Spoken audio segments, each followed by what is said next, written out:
Cinema ఇండస్ట్రీలో ఉండే ప్రముఖులకు కూడా నా సూచన, మీ కొత్త సినిమాలు రిలీజ్ అయినప్పుడు టికెట్ ధరలు పెంచుకోవడానికి జీవోల కోసం ప్రభుత్వాల దగ్గరకు వస్తున్నారు, కానీ సామాజిక సమస్య అయిన సైబర్ క్రైమ్, డ్రగ్స్ నియంత్రణలో మీరు మీ సామాజిక బాధ్యతను నెరవేర్చడం లేదు అని మా ప్రభుత్వం భావిస్తుంది.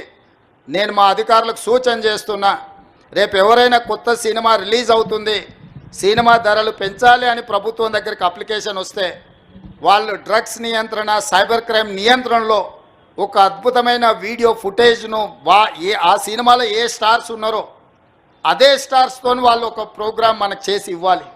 అది ప్రీ కండిషన్. నా పేరు సిద్ధార్థ్ అండి. నేను గతం 20 years నుంచి తెలుగు ప్రేక్షకుల ముందు వస్తున్నాను.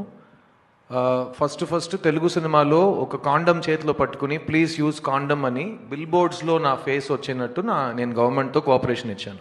2005 నుంచి 2011 వరకు ఆంధ్రప్రదేశ్లో, అప్పుడు ఒక స్టేటే కదా, ఎక్కడ మీకు హోర్డింగ్ అబౌట్ సేఫ్ సెక్స్ ఉంటే సిద్ధార్థ్ అనే మనిషి చేతిలో కాండమ్ ఉంటుంది. ఓకేనా? ఆ బాధ్యత నా బాధ్యత. ఒక చీఫ్ మినిస్టర్ చెప్పి ఆ బాధ్యత నాకు రాదు.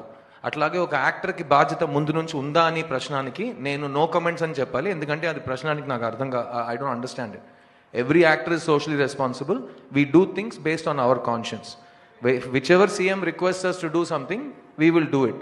No CM has told us only if you do this, we will do something else. So Kamal sir, Rakul, you don't need to answer this question. Next question, please.